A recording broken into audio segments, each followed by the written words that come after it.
Amin, amin. Silakan duduk Bapak Ibu. Puji Tuhan. Haleluya. Shalom Bapak Ibu. Puji Tuhan. Bapak Ibu, saudara-saudara yang terkasih di dalam Tuhan. Pada umumnya fokus hidup manusia tertuju kepada hal-hal yang bersifat lahiriah. Oleh karena fokus hidup manusia tertuju kepada hal-hal yang bersifat lahiriah, maka manusia pada umumnya mengabaikan hal-hal yang bersifat batiniah. Manusia cenderung hanya mengurusi kebutuhan lahiriahnya Bapak Ibu, atau kebutuhan jasmaniahnya, tanpa memperhatikan, tanpa memedulikan kebutuhan batiniahnya. Manusia cenderung lupa bahwa, atau memang manusia tidak tahu bahwa sebetulnya Bapak Ibu, kita ini sebagai manusia yang jasmani, juga sebagai manusia rohani Bapak. Manusia jasmani seperti yang Bapak Ibu lihat ini. Tetapi ada manusia lain, yaitu manusia rohani. Di dalam diriku dan di dalam diri kita semua. Mengapa saya mengatakan banyak manusia yang hanya memfokuskan dirinya kepada pemenuhan kebutuhan jasmani, yang pada akhirnya mengabaikan hal-hal yang batin ya? Karena begini, saya memerhatikan banyak orang datang ke gereja, itu sebetulnya bukan berurusan dengan Tuhan. Banyak orang ke gereja tidak berurusan dengan Tuhan. Ada yang datang ke gereja karena punya urusan ekonomi. Ada yang datang ke gereja karena punya urusan perjodohan. Karena yang lain datang ke gereja punya urusan kesehatan Bapak Ibu. Dan yang lainnya urusan masa depan di bumi. Supaya diberkati Tuhan makanya datang ke gereja. Supaya disertai Tuhan, dijauhkan dari segala malapetaka bahaya, datang ke gereja. Jadi banyak orang datang ke gereja tidak berjumpa dengan Tuhan. Bukan gerejanya yang salah saat menyelenggarakan ibadah. Bukan gerejanya yang tidak diurapi Tuhan. Tetapi fokus hidup kita yang salah. Sehingga kita tidak mengalami Tuhan. Sehingga kita mengalami kekeringan dalam hidup kita. Fokus yang salah membuat kita tidak berjumpa dengan Tuhan. Fokus yang salah membuat kita tidak mengalami Tuhan.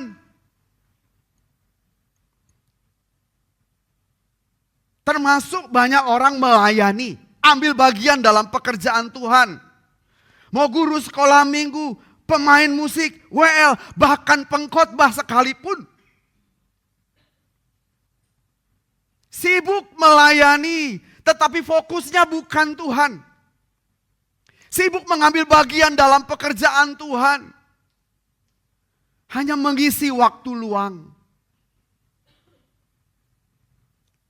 Berkaitan dengan eksistensi diri atau mengaktualisasi diri. Karena di luar tidak bisa, di gereja bisa. Dikenal orang. Bapak Ibu, banyak kegiatan pelayanan yang diselenggarakan tetapi tidak berurusan dengan Tuhan. Seharusnya semua yang kita lakukan, mengambil bagian dalam pekerjaan Tuhan, harus dalam rangka kita memiliki urusan dengan Tuhan. Kita berurusan dengan Tuhan. Kita mengabdikan diri sebagai pelayan Tuhan, amin. Mengabdikan diri kepada Tuhan sepenuh hati. Tidak cari apapun, tidak cari keuntungan. Tidak cari popularitas diri. Tidak mencari kebanggaan diri, hormat dari manusia. Tapi kalau mencari itu semuanya, kebanggaan diri, hormat dari manusia, mengaktualisasi diri, yang seperti ini tidak akan menemukan Tuhan. Melayani urusannya jasmania, kepentingan diri, tidak berurusan dengan Tuhan. Bisa melayani dengan bagus? Bisa. Karena dia mahir main musik? Bisa. Karena dia fasih lidah, pintar berbicara? Bisa. Bisa dilakukan. Ya seolah-olah melayani Tuhan, tetapi tidak berurusan dengan Tuhan. Itu sebabnya apapun yang kita lakukan menjadi kering. Tidak ada dampak dalam hidup kita. Dan orang lain pun satu hari tidak akan merasakan keberkatan dari Tuhan lewat pelayanan kita.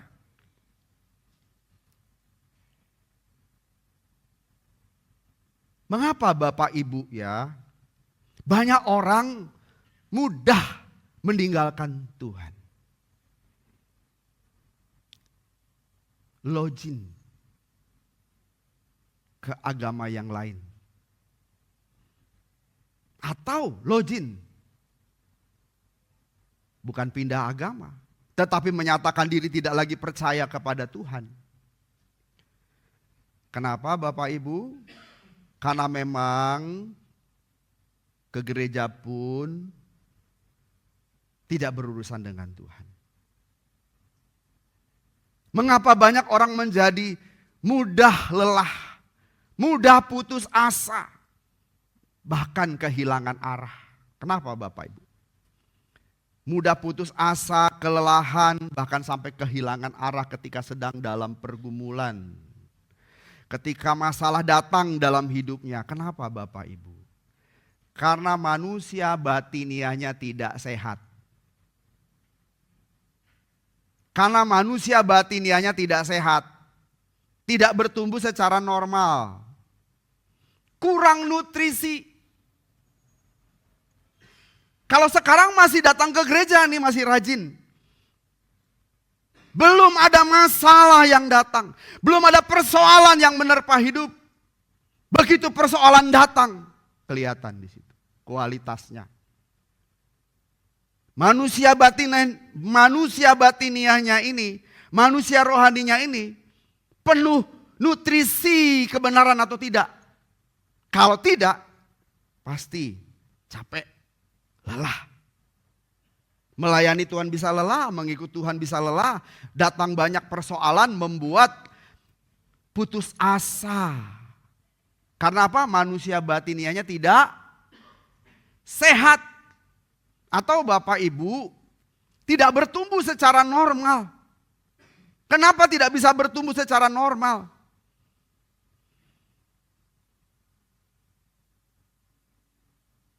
Kalau orang bikin kue, sudah masuk dalam oven. Kuenya itu bantet. Bantet. Tahu bantet? Enggak mekar. Tidak mekar. Manusia batiniah kita tidak mekar. Bantet. Gampang putus asa, gampang sakit hati, gampang ngambek. Itu cirinya. Kita koreksi bersama, amin Bapak Ibu. Adakah kita seperti itu? Oleh karena itu Bapak Ibu, betapa pentingnya kita memiliki kesadaran untuk memperbaharui kondisi manusia batiniah kita dari sehari ke sehari. Harus sadar, harus dalam kesadaran penuh bahwa aku harus memperbaiki diri, aku harus memperhatikan manusia batiniahku dari sehari ke sehari. Renungkan kebenaran ini Bapak Ibu, renungkan. Ingat, setiap hari adalah kesempatan yang baru untuk memperbaiki batiniah kita. Tuhan tambahkan hari lagi satu hari. Ditambahkan Tuhan lagi satu hari. Setiap penambahan hari yang Tuhan berikan kepada kita, itu merupakan kesempatan untuk kita memperbaharui manusia batiniah kita. Bapak Ibu.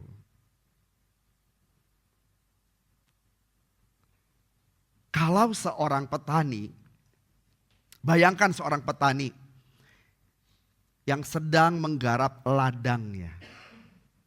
Di sini ada mantan petani? BTL, Batak Tembak Langsung, dulunya petani. Saya perhatikan Bapak Ibu karena orang tua saya petani. Jadi pagi-pagi buta sebelum fajar menyingsing, orang tua saya sudah ke ladang. Ke ladang Bapak Ibu. Ngapain dia ke ladang? Hanya untuk memastikan apakah tanamannya itu bertumbuh dengan baik. Apakah tanahnya itu dalam keadaan yang baik? Kurang airkah? Atau kebanyakan airkah? Jadi setiap hari sebelum fajar menyingsing, orang tua saya sudah ke ladang. Hendak memastikan bahwa tanamannya itu dalam keadaan yang baik, bertumbuh dengan baik. Bahkan ketika cuaca buruk, ada hama yang menyerang Bapak Ibu. Orang tua saya yang petani itu berusaha merawat ladangnya dengan penuh dedikasi. Nah, seorang petani pasti memahami apa yang saya katakan ini. Seorang petani pada umumnya memahami bahwa proses pertumbuhan bukanlah sesuatu yang instan. Bukan sesuatu yang instan. Tetapi memerlukan namanya waktu, usaha, dan ketekunan. Ada satu kali petani, dia punya ide. Dia tanam pohon, katakan dia tanam pohon singkong. Dia sudah tanam. Dia punya ide.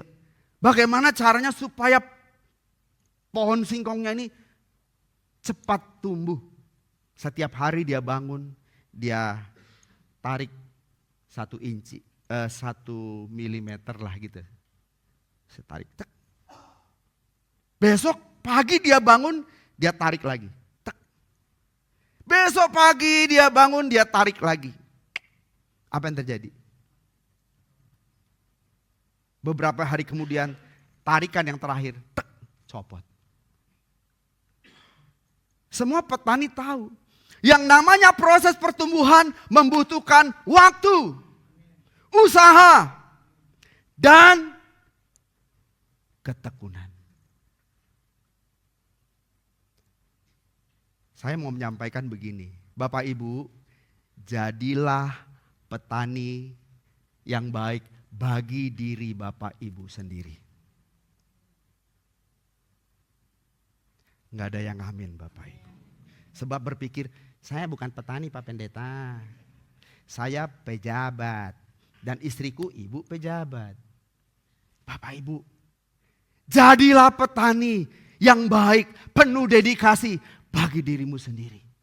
Supaya manusia batiniah kita ini, manusia rohani kita ini bertumbuh. Jangan harapkan Roh Kudus yang jadi petani bagi Bapak Ibu. Jangan harapkan pendetamu yang menjadi petani bagi dirimu. Pastikan engkau adalah petani yang berdedikasi bagi dirimu sendiri. Jangan harap Pak Juan membuat engkau bertumbuh. Jangan harap. Kami hanya bisa memotivasi. Memang Roh Kudus memberi pertumbuhan, pasti. Memberi nutrisari, pasti. Tetapi bagian kita adalah, ingat pertumbuhan itu perlu waktu. Perlu usaha. Bapak Ibu punya usaha, gimana caranya bisa bertumbuh? Gimana caranya? Coba bisa, pasti itu bisa dapetin Ibu Desi gimana caranya? Kan penuh dedikasi kan? Ada usaha gak? Apa cuma berdoa aja, Tuhan temukan aku dengan itu Desi yang cantik itu. Bisa, harus ada usaha dong. Begitu gak pasti Galingking naksir sama Ibu Yahya? Ada usaha kan? Apa datang sendiri dia?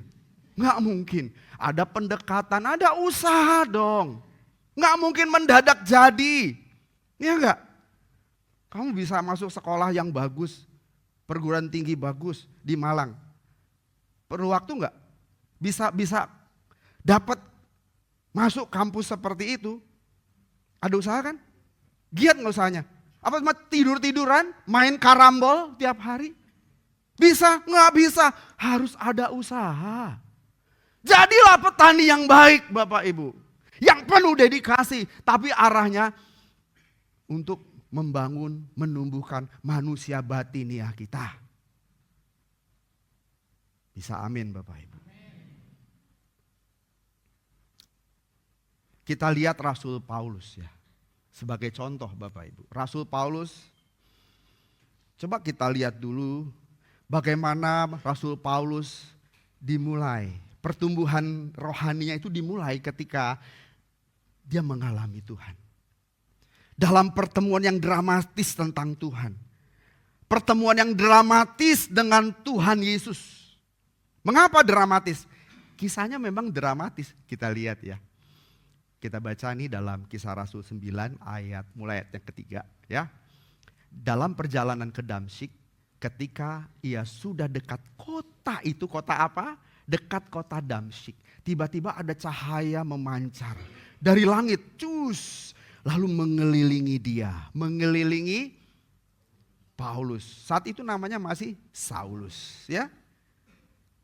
Saulus ini orang jahat Bapak Ibu. Jahatnya apa? Di mata Tuhan. Dia menganiaya orang percaya. Dia punya surat tugas. Jadi surat tugas itu menunjukkan bahwa dia punya hak untuk menyiksa orang percaya. Dia masuk rumah demi rumah. Dia obrak-abrik mana orang percaya. Dia seret. Dia bunuh. Begitu. Lalu dia berjumpa Tuhan saat perjalanan ke Damsyik. Atau Damaskus di wilayah Syria. Wilayah itu wilayah Syria sekarang ya. Lalu dengan cahaya yang memenuhinya, kita baca, ia rebah ke tanah. Dan kedengaranlah olehnya suatu suara yang berkata kepadanya, Saulus, Saulus. Nah belum Paulus kan? Masih Saulus. Saulus, Saulus, mengapa engkau menganiaya aku? Apa yang dilakukan Saulus dengan menyiksa orang percaya, menyakiti hati Tuhan.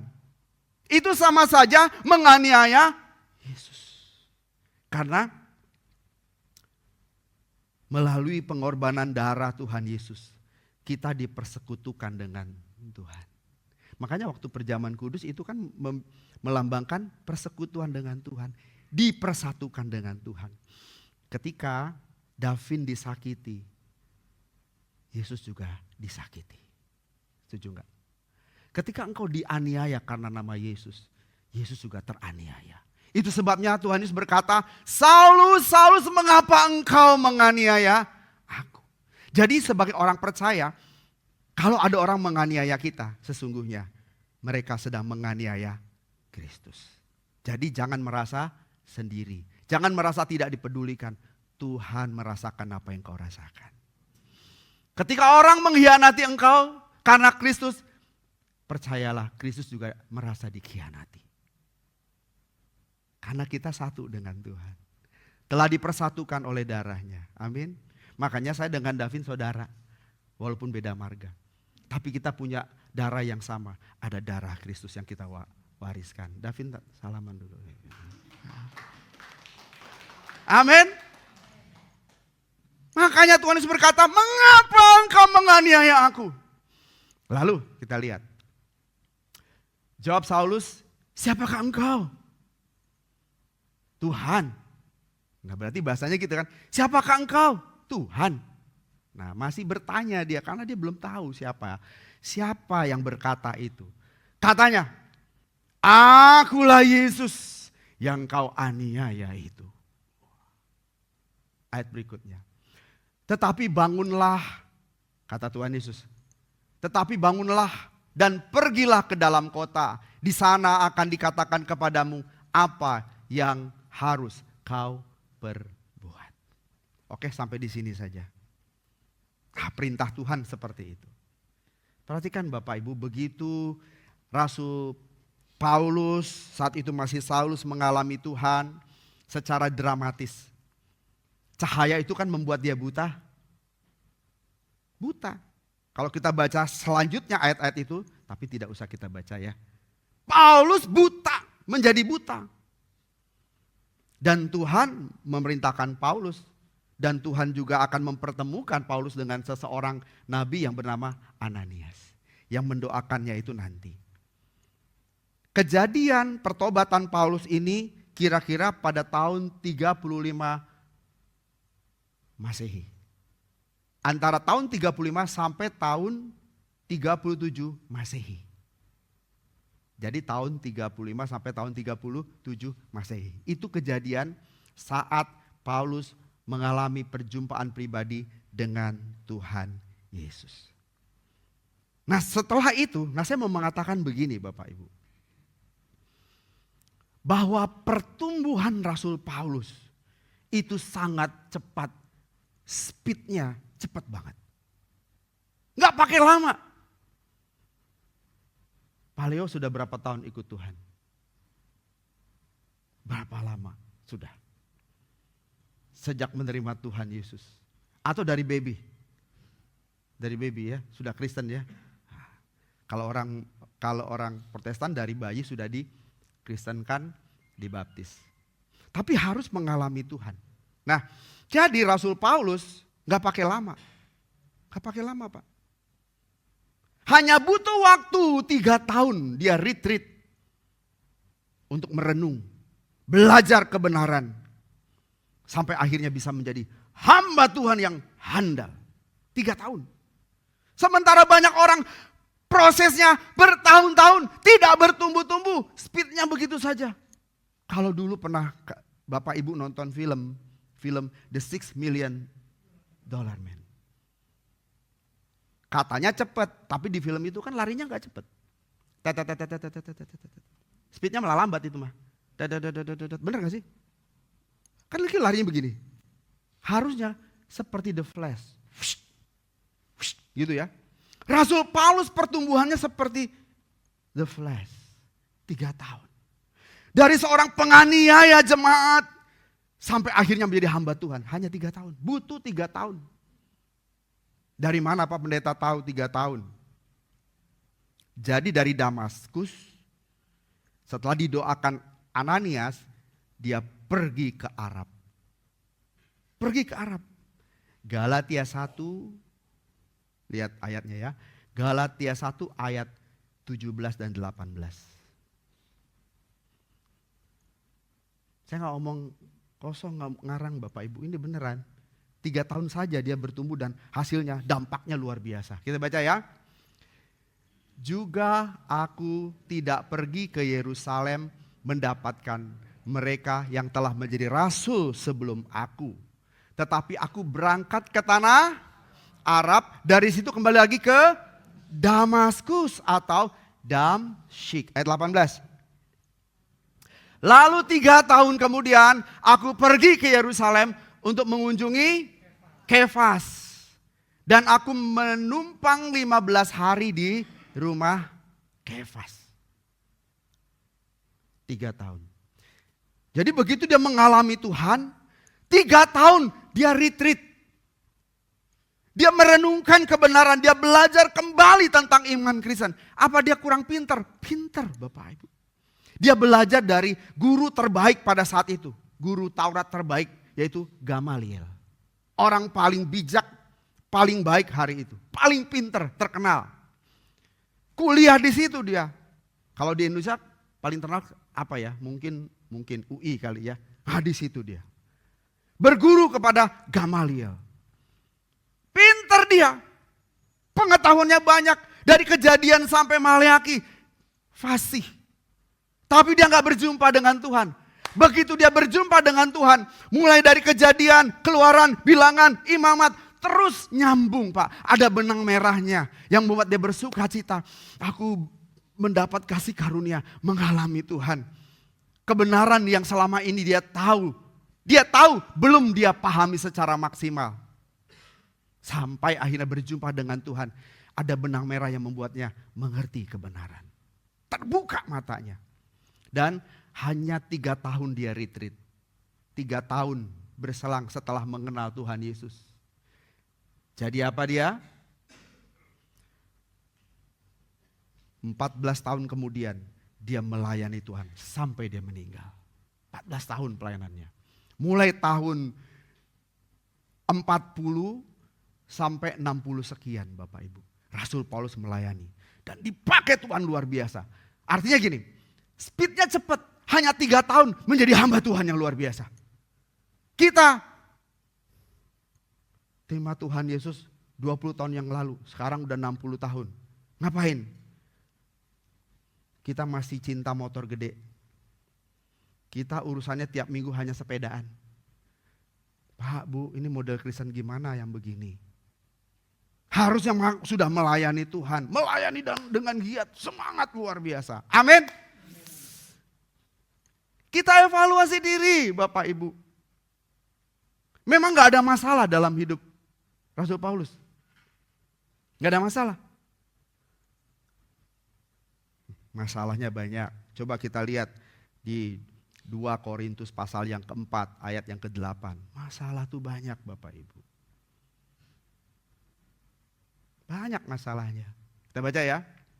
2-3. Sebab itu kami tidak tawar hati. Sekalipun manusia lahiriah kami semakin merosot. Namun oke, sebelumnya ayat 8 dan 9. Saya tadi bilangnya ayat berapa? Ya? 8 dan 9.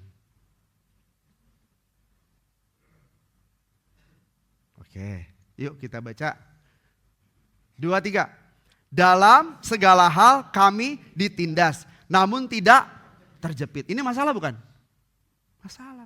Dalam segala hal kami ditindas, namun kami tidak terjepit. Terus baca 2-3. Kami habis akal. Tahu orang yang punya masalah sampai habis akal? Aduh gimana nih? Aduh gak ada duit ini. Aduh anak sakit bayar pakai apa Pak? Pakai daun bisa gak? Ada masalah. Habis akal. Baca selanjutnya. Namun kami tidak putus asa. Berikan dulu tepuk tangan buat hamba Tuhan ini. Begitu ikut Tuhan bukan berarti seperti kita melewati jalan tol, bebas hambatan. Tidak Bapak Ibu. Paulus ngalamin. Saudara ngalamin? Ngalamin. Tapi kenapa Rasul Paulus tidak menjadi kecewa, putus asa, lari dari Tuhan? Karena manusia batiniahnya dirawat dengan baik seperti petani yang penuh dedikasi merawat tanamannya itu. Dan tanaman saudara adalah manusia batiniah saudara. Amin. Mengapa kita harus memelihara manusia batiniah kita? 1. Nah baru ayat yang tadi. Ayat 16. Oke. Kita baca sama-sama 2-3. Sebab itu kami tidak tawar hati. Tetapi meskipun manusia lahiriah kami semakin merosot, namun manusia batiniah kami dibaharui dari sehari ke sehari. Ini yang pertama, kenapa kita mesti memelihara manusia batiniah kita. Kenapa? Karena manusia jasmaniah kita semakin hari semakin merosot. Merosot. Makin merosot. Sepanjang umur hidup saya, baru beberapa minggu yang lalu, ketika saya jongkok dan berdiri, seperti nggak ada tenaga di sini. Kenapa bisa begitu? Susah berdiri. Apakah ini tanda-tanda penuaan? Benar, saya jongkok lalu berdiri, nggak bisa Pak. Kenapa ini begitu? Berarti Tuhan ingetin saya, manusia lahiriahmu semakin merosot. Karena manusia lahiriah kita pasti merosot, pasti merosot. Bangunlah manusia batiniahmu. Pelihara manusia batiniahmu. Supaya engkau tidak menjadi putus asa, kecewa, marah-marah. Coba banyak orang tua yang sakit di akhir hidupnya, isinya apa? marah-marah, kesel. Dipukulin tangannya. Pusing ngilu-ngilu. Ngilu-ngilu. Berdiri juga susah. Kenapa marah-marah? Tapi kalau manusia batiniahnya bertumbuh, terus dewasa, manusia lahirnya merosot, manusia batiniahnya makin berkembang. Dia gak begitu. Gak begitu. Dia gak marah-marah, gak kecewa. Sakit terus. Udah bosan ke dokter. Mati aja dah. Udah siap mati? Enggak siap. Tapi marah-marahnya itu kalau lagi sakit ya. Manusia lahiriah kita pasti merosot. Pasti. Seperti jangkrik, lama-lama kita jalannya jangkrik yang kakinya sudah patah tuh. Pernah lihat? Atau nyamuk yang kita tepuk gak mati terus dia berusaha jalan. Jalannya diseret, ya kan? Coba lihat di dalam Pengkhotbah pasal 12. Kita baca Pengkhotbah pasal 12. Makanya kita harus mengingat selalu pencipta kita. Sampai nanti ada saat di mana saudara dan saya berkata, bisa begini kalau manusia batiniahnya gak bertumbuh. Gak ada kesenangan bagiku di dalamnya. Gak ada. Sebelum kita baca lebih lanjut ayatnya. Orang kalau makin tua makan itu makin banyak atau makin berkurang Pak Sigalingging? Makin banyak. Makin banyak pantangannya atau makin banyak yang bisa dimakan? Makin banyak pantangannya. Jadi tidak ada kesenangan bagiku. Pakai AC, nusuk. Matiin AC kepanasan. Pakai kipas angin, masuk angin. Gitu modelnya kan ya. Makan manis, diabetes. Nggak pakai gula, nggak enak. Kok rasanya tawar. Modelnya begitu. Dan makin tua makan tuh makin nggak banyak sih ya. Lama-lama sampai makan apa aja pahit. Sampai tidak ada keinginan. Mami, kita jalan-jalan yuk ke mall yuk, Mami yuk. Di sana ada bazar di mall. Aduh capek. Udah gak kuat Mami. Terus gimana? Mami di rumah aja, setel TV. Nonton GSKI Rehoboth Bekasi. Boro-boro ya. Kalau begitu sih, waduh puji Tuhan. Oke, ingat Tuhan pada masa mudamu. Saat engkau masih sehat, masih kuat, ingat Tuhan. Akan datang saatnya engkau jadi tua dan berkata, gak ada kesenangan bagiku. Kalau Pak Viking masih bisa jalan-jalan ya anugerah. Ya Pak Dani. Tapi satu hari akan berkata, udah gak sanggup. Percaya gak? Duluan Bapak daripada saya pasti. Sekarang masih bisa bawa mobil zat. Mumpung liburan. Bisa jalan keluar kota, tapi nanti ada saatnya nggak bisa. Sebab makin tua kan rabun tuh, udah gitu refleksnya terlambat. Otak memberikan respon ke tubuh kita lambat. Di depan ada mobil, zut gitu. Otak kita bilang belok kiri. Kita lupa kiri sebelah mana. Karena udah tua kita. Akhirnya kejadian deh, karena udah tua ya kan. Ya kan mau makan aja coba kalau udah apa namanya tuh tremor, ya kan waduh udah susah. Mau makan tuh salah gitu kan. Coba ayatnya kita baca ya. Baca ayatnya. Ayat yang kedua. Oke. Nah, sebelum matahari dan terang, bulan dan bintang-bintang menjadi gelap. Nanti ada masanya di mana mata kita jadi gelap. Dari rabun sampai akhirnya gelap, bener. Tua itu bicara penuaan. Dan awan-awan datang kembali sesudah hujan. Datang lagi tuh awan gelap lagi. Ya ilah masalah baru kelar, kemarin datang masalah baru. Sakit yang satu sembuh, datang sakit yang lain. Itulah masa tua kita. Terus pada waktu penjaga-penjaga rumah gemetar dan orang-orang kuat membungkuk. Iya, sekuat apapun seseorang. Sekarang oke, masih muda badannya gede. Nanti begitu tua, bungkuk gak? Bungkuk. Ya loh, bungkuk. Dan perempuan-perempuan penggiling berhenti. Biasanya memang yang kerja di penggilingan, di sawah itu perempuan banyakan. Laki-laki ngapain? Main catur. Ya kan? Nah, itu kalau di kampung kita begitu. Terus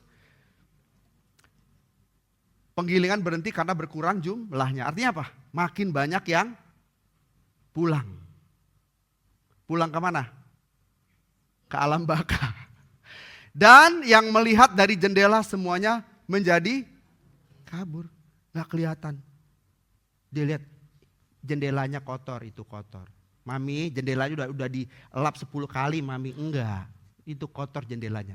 Mami, matanya yang sudah rabun. Gitu kan? Kita bawa mobil sampai begini. Bukan kacanya yang rabun, mata kita yang rabun. Sudah tua. Dulu jelas banget ngelihat, bawa kendaraan sekarang udah rabun.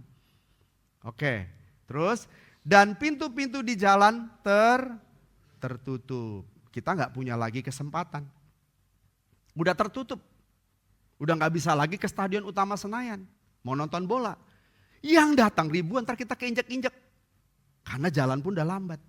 Terus baca, dan bunyi penggilingan menjadi lemah. Dan suara menjadi seperti kicauan burung. Nggak bisa banyak ngomong, itu aja kata-katanya. Makanya kalau orang udah tua, kalau ngomong itu terus kan. Saya tuh paling dari dulu istri saya tahu, teman saya tuh aki-aki, kakek-kakek itu teman saya. Makanya saya senang kalau khotbah di usia indah, dari dulu. Teman saya banyak orang tua. Dan kalau dengar orang tua curhat, tahu nggak isinya apa? Itu terus. Jadi dia belum ngomong saya udah tahu. Dengerin aja. Iya om, iya tenang aja om. Besok ketemu, Pak Pendeta, iya om. Itu anak saya. Iya gimana anaknya om? Sudah tahu sebetulnya. Ntar anaknya begini kan. Begini kan, udah tahu saya. Ceritanya itu, namanya juga orang tua. Burung berkicau kan itu doang kan. Istri saya paling pintar niru burung. Tiap hari. Karena tetangga saya punya burung. Sampai dia hafal, burung yang satu udah gak pernah muncul lagi, kemana suara burung itu. Udah meninggal kali ya. Udah ada burung yang lain lagi suaranya, tiap hari beda ya. Beberapa hari ini ada yang beda. Nah, yang saya sampaikan benar loh. Saya gak punya burung, tapi kalau bapak ibu telepon saya pasti dengar suara burung. Kalau ini suara Sophie. Nah, jadi dan semua penyanyi perempuan tunduk. Oke, terus ya.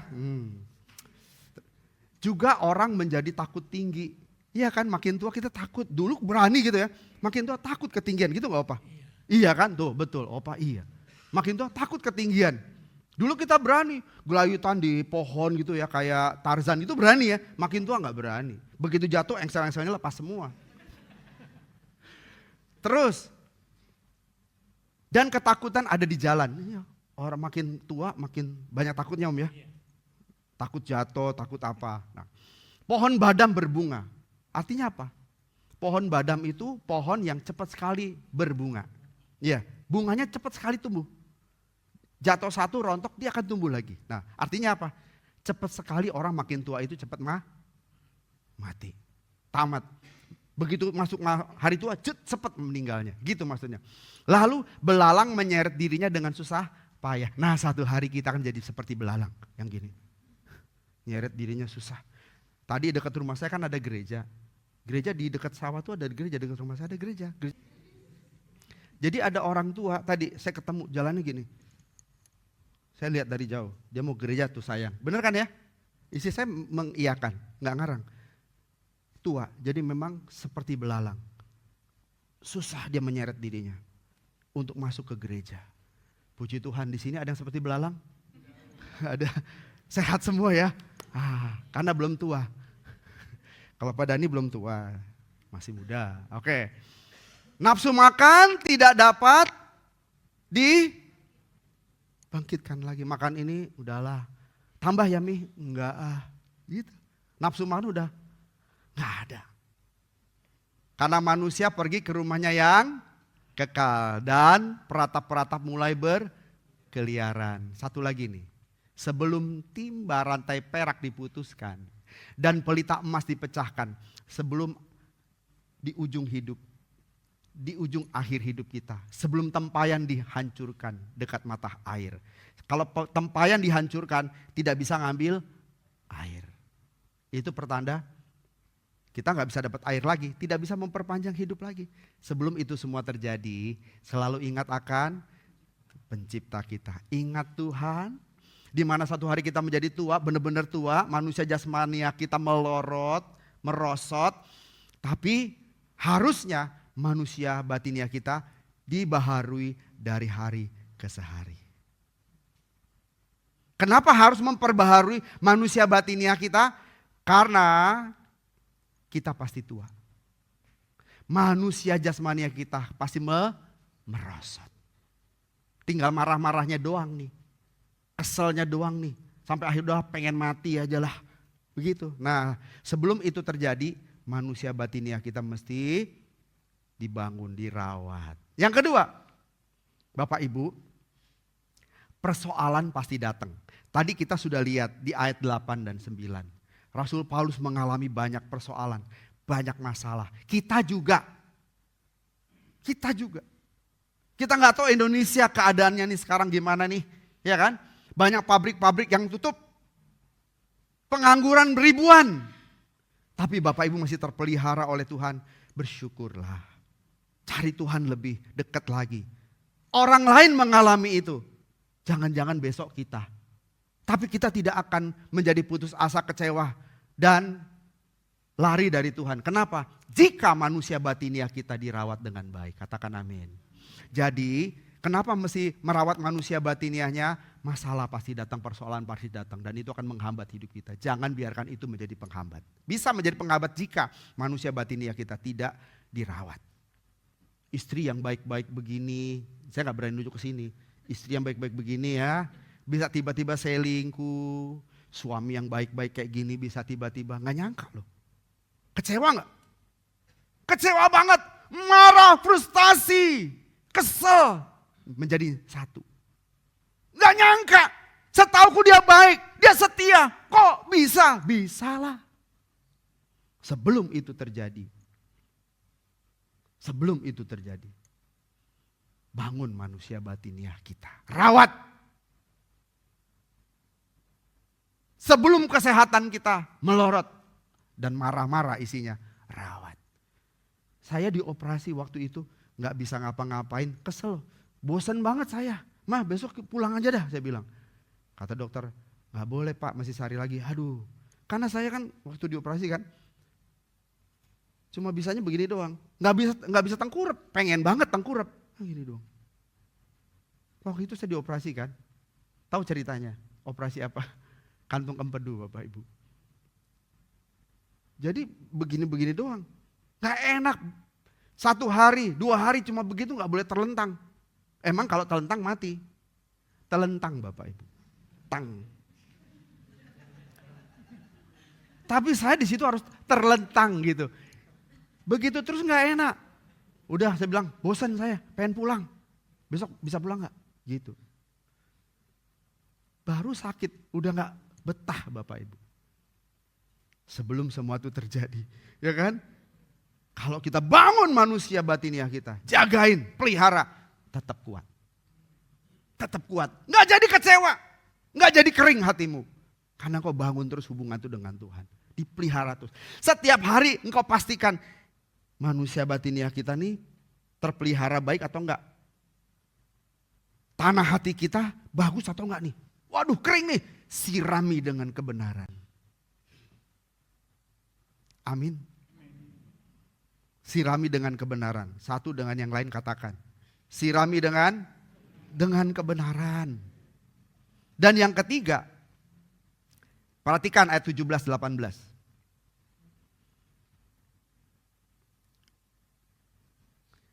Karena ada kemuliaan kekal yang menanti kita. Kenapa kita harus memelihara manusia batiniah kita? Karena ada kemuliaan kekal. 2 Korintus 4 ayat 17 dan 18. Kita baca ya, 2-3.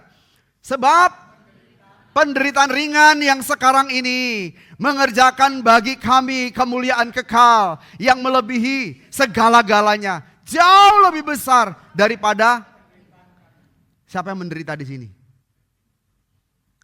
Pandang kekekalan. Siapa yang sedang susah hari ini? Pandang kekekalan. Siapa yang sedang dikecewakan hari ini? Pandang kekekalan. Pandang kekekalan. Fokus pada perkara kekal. Jangan pada perkara-perkara duniawi. Kita akan jadi kuat. Jadi kuat. Mungkin masalah ekonomi, mungkin masalah keluarga, mungkin masalah pribadi atau apapun. Pandang kekekalan. Kita pasti jadi kuat. Makanya sebelum semuanya itu terjadi, pelihara manusia batinia kita. Amin. Jadilah petani yang berdedikasi bagi dirimu sendiri. Pahami bahwa proses pertumbuhan bukanlah sesuatu yang instan. Karenanya perlu konsistensi. Doa pagi, baca Alkitab, cari Tuhan. Pertumbuhan memerlukan waktu, juga memerlukan usaha, juga memerlukan yang namanya ketekunan. Saya jujur ya kalau doa pagi kadang-kadang suka pikiran, suka melayang. Ngantuk. Haleluya, haleluya. Lama-lama, haleluya. Sampai akhirnya saya pernah gitu. Istri saya ketawa, saya bangun gara-gara istri saya ketawa. Harus punya usaha yang lebih keras, saya juga berjuang. Sampai akhirnya saya modelnya begini. Seperti orang baca tasbih, pakai tasbih. Tangan saya gini. Haleluya terpujilah Tuhan, haleluya terpujilah Tuhan. Satu baru kan, haleluya terpujilah Tuhan, baru dua. Gitu, saya hitungin. Kenapa? Menghindari diri kita dari pikiran melayang-layang. Kan saya kayaknya pengen beli itu tasbih. Jadi gini, Tuhan kau baik Tuhan. Enggak, maksud saya itu cuma usaha. Supaya enggak ngantuk. Usaha supaya tetap fokus. Itu kulakukan. Sendiri. Karena gini, terima kasih Tuhan kau sangat baik Elohim Yahweh. Terima kasih Tuhan kau sangat baik. Bodoh memang kelihatannya. Tapi itu pun kulakukan demi supaya enggak ngantuk dan pikiran. Pikiran atau pikiran? Pikiran enggak melayang-layang kulakukan. Nah itu usaha. Usahaku. Istriku tahu pagi-pagi selalu saya berdoa. Tahu dia. Dan saya tahu bahwa saya sering melayang. Apalagi pagi-pagi ya kan mesti ngantuk ya. Kadang-kadang tidur jam 1, pagi aku mesti bangun. Kalau enggak saya mengkhianati pasti hite. Nyuruh berdoa tapi aku enggak berdoa. Baru aku mengkhianati Tuhan. Jadi aku punya panggilan, aku harus berdoa. Ada usaha. Saudara pikir bikin khotbah gini enggak ada usaha? Terus tiba-tiba muncul gitu di depan. Ada usaha, ada kerja keras dan mesti tekun menyiapkannya. Kapan siapinnya? Ketika aku bicara dengan anakku, ketika aku bicara dengan istriku, ketika aku ada di mana aku ngobrol, jadi dapat ide. Ngobrol dengan pamumu, ada ide. Aku bikin ini, aku bikin itu, aku bikin ini. Ide itu datang sendiri, pasti Tuhan. Karena kita hidup dalam Tuhan. Jadi harus ada usaha. Jadilah petani yang baik dan berdedikasi. Petani bagi dirimu sendiri. Mengusahakan manusia batiniahmu terus tetap bertumbuh. Dan pastikan manusia batiniahmu itu dalam keadaan yang baik. Tuhan berkati. Amin. Mari kita bangkit berdiri, kita angkat pujian. Ku tak tahu sampai kapan hari hidupku. Tak tahu sampai kapan hari hidupku. Akhir hayatku ini tidak menentu. Namun yang pasti, perjalanan hidup ini berakhir di suatu saat nanti. Sebelum hari akhir hidupku tiba, sebelum semua kesempatan tiada. Katakan kepada Bapa Yahweh, ku kan berjuang dalam pertandingan iman, mengakhiri dengan kemenangan. Hanya satu